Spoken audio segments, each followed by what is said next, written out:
Okay, so one of the great things about living in Perth is all the olive trees. So they get planted. I mean, we're just in a subdivision. The beach is behind me. You can see there's a walkway that you can walk through the neighborhood, and there's a big olive tree. And then when the olives are ripe, you can just help yourself. Have a look. So we're gonna do some olive brining today, so I'll show you how I do it. So with these olives, I'm gonna breaking them up into several different flavors. So we're gonna do a Greek style with like oregano, with rosemary, kind of make it Italian, and gonna use fennel. I'm also gonna make a Russian style. I know Russians don't do olives like this, it's not traditional, but it's a beet brined olive. So something a little bit different with a bit of a different flavor. So let's get started. All right, so this is the hull. These are the large black olives. Those are the small ones. These are probably my least favorite when they're brined, and then you have to take out the seed. The green olives, love these. And these we have to separate because the green olives, they cure differently than the other kind of purpley ones. So that's what it looks like. And the first thing we need to do is wash them and also like separate anything that has imperfections, any wormholes, stuff like that I'm gonna throw out. That's too soft and that's no good for brining. Right, see, I just put them on the table and then decide which ones go and which ones stay. And Rita's doing the same thing. Okay, so now I've sorted them and we're about to wash them. Now this separated has all been about 2 kilos, about 4 pounds. So the recipe is for 2 kilos, 4 or 5 pounds. So now we're just gonna slit these and put them in the jars for the first soak. We're just gonna slit them, not all the way, but just a cut lengthways. And we're just slicing them as well. They slice easier because they're riper. All right, and these lighter purple ones, they're a little bigger. So same thing, just gonna cut these. They're not as soft as the darker ones. I'm gonna try another method, and that is using a jar. That's what you're wanting. You're just wanting them to break a little bit. All right, that's it. Here we go. Slice the green. That's the lighter purple ones. That's my dark big ones that I'm most excited for. And these are the smashed little ones. So now we're ready for the initial soaking. And this is where I'm just gonna fill it up with water. You wanna fill it up kind of a few inches higher. We're gonna change this daily. Okay, so I'm gonna put, this is a bag, plastic bag filled with water. Why? Because this is gonna help keep the olives submerged. That's kind of my life hack there. So as there's no salt in the water, it's gonna be exposed to air. So you wanna keep it submerged, and that way you won't have any sort of bacteria growing.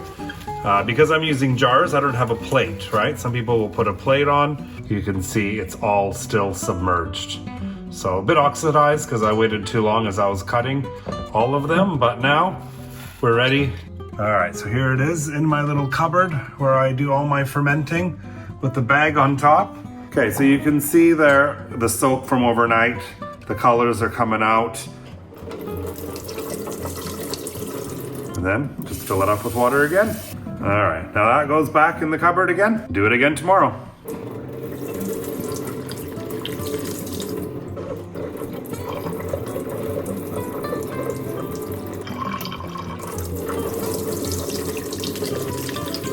Okay, so you can see now it's been, let's see, this is about 9 days. And the olives are turning in color. I'm happy with that. I've tasted the flavor. The bitterness has been removed. And now we're gonna get to the brining part. Okay, so in making your brine, it needs to be a 10% salt solution. Now it needs to be real sea salt, no iodine, no anti-caking agents. Now you can use Celtic sea salt. It's just gonna make the brine a little cloudy. That's perfectly fine. Himalayan salt, same thing. For a clear brine, if you're brining it in the very end, after the 6 weeks that we're gonna be brining it in, just use the clear sea salt and you'll have a clear brine. Now, because it's a natural slow brine fermentation, you wanna use natural spring water. You don't want chlorinated water. You wanna use just the natural. You can use filtered water if your filter or the Brita water filter removes chlorine.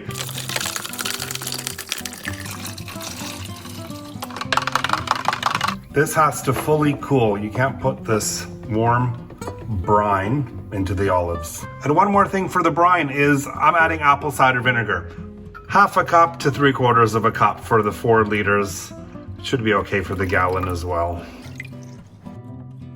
Right, forgot to show you the egg test. So how do we know it's enough salt in the brine? You take an egg and you drop it into the brine. And it should float, and the top of it should be kind of the size of a medium coin sticking out. So if it's not enough, you can just add more salt. See, there you go. I'm happy with that amount of salt in the brine.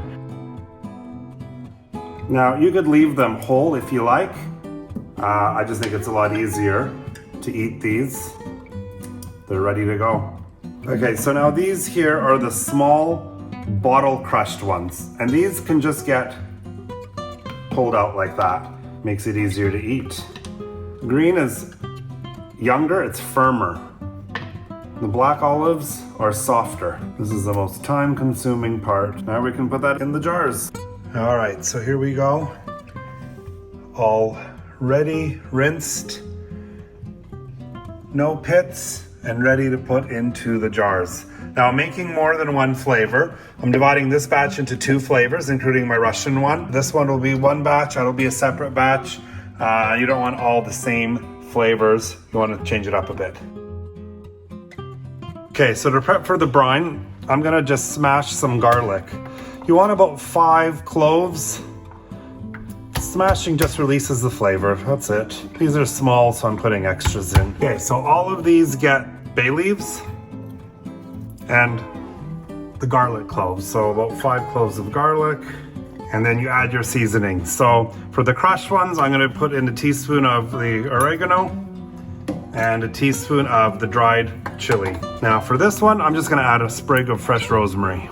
And that one goes, happy with that. For the black olives, I'm just gonna put in about half a teaspoon of peppercorns and more of the oregano, because that'll add nice flavor to the brine. And for this one here, I'm gonna put in a teaspoon of fennel seeds, but they need to be crushed a little bit first. That just helps get some flavor out. And finally, for my Russian infusion, we're gonna put in the sliced beets, and that will help make it a beet brine. And of course, dill. Gotta have fresh dill in there. Now we're ready to pour the brine. Now to keep them submerged, I've just got a Ziploc bag filled with water, and I'm just gonna pop it on top. I'm not fancy, this just works easy. Pushes it down, prevents it from touching the air. So there you go. All underwater. All right, so here we go. Here's the brining, the different flavors. Rosemary. Now we're gonna leave this for about 4 to 6 weeks. All right, so here it goes into the cupboard, and I'm just gonna loosely cover this. Okay, there we go. Loosely covered. Okay, so it's been 6 weeks. I'm happy with the flavor. There's some calm yeast that I have to take out of there. I'm gonna use a colander. They're all a little salty. And I'm gonna rinse them all for about 2 minutes. I'm still gonna keep the flavors separate, and I'm gonna get them all washed first. The other thing I've done is I've pre-washed all the jars I'm using in the dishwasher, so I know they're gonna be nice and clean, ready to go. You can see these are the small ones. And in oil, the flavor is just gonna penetrate through the oil, easy to put on bread. 2 minutes in here. I'm gonna take out bay leaves and the garlic, because I'm gonna use fresh. So this is the other one. These are the green olives. Bigger Kalamata. And last but not least is my Russian brine. Dill and the beets out as well with the garlic. Okay, so that's another batch of the brine. This is using the fine sea salt, just pure salt. And for the final, I'm making 8%. So this is just a little bit less salty, and that's just using the 320 grams of salt. I'm gonna put this half in oil and half in the brine. So I'm just gonna separate it. So same thing, some lemons, the dried oregano. I think I can make it all fit. I'm just gonna cram it in. It'll be fine. Forgot to put the bay leaf in. I'm just gonna put half in this one. I'm gonna come back to how I'm gonna show you how I do the oil finish for the olives. So I'm gonna set that aside. Now that just gets mixed. Now you can put those on the end so they kind of look nice. Leftover jam jars, repurposed. Just releases the flavor better. Teaspoon of the oregano. Okay. All right, so here we go. These are all the ones that I'm brining. Now, I've made the full batch of brine just because I kind of don't know how much I'm gonna do, or if I'm gonna do all of it, but really that just gets filled up.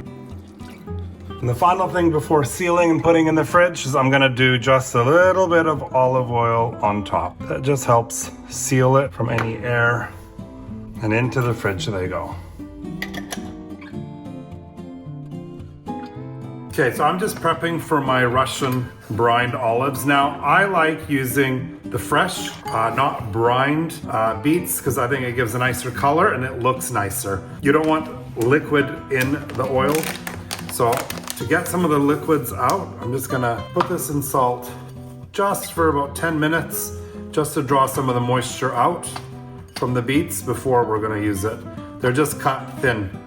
The thinner the better. And you want to dry them. Now, I know you're not going to actually make them dry, but you want to pat dry, because anything that you're putting in oil, you don't want to have a lot of moisture in there. So these are drier, not completely dry, but look, that's as good as you're going to get the moisture out. Okay, so now we're going to get to the part of warming up the oil. So I'm taking about 5 large cloves of garlic, and I'm thinly slicing them because that's how I like it. I want them to be the same size. 1 cup of olive oil. You could do 3/4, but I'm gonna do a bit more. Less is okay because you just top it up with plain unwarmed oil. Reason we're warming this is because we know it's gonna actually infuse the flavors faster, and you get to enjoy your olives faster with full flavor. And I'm gonna add some lemon zest into that. And that's it. Now we're gonna heat it, not boil it. I'll show you. Putting this on low heat. We're just gonna be really probably 3 minutes. You are not gonna boil this. You want the heat to gently warm and infuse the flavors. That's it. And then we're gonna let it cool for a minute. All right, so while that's warming, you can see, look, liquid's been released.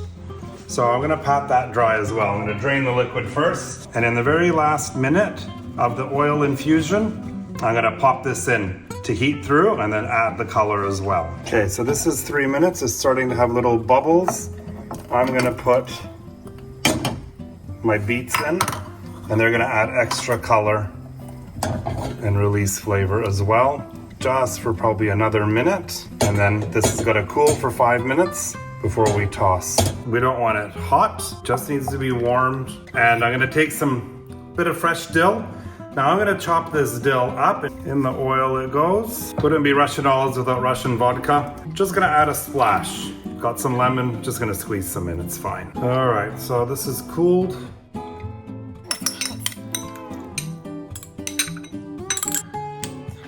And with what's left, if it's not to the top, you just top it up with regular oil, and that is okay.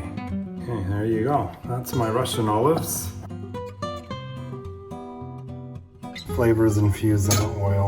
It's hard to dry these little ones as well. Kind of added a bay leaf to that one. And just top it up with more oil.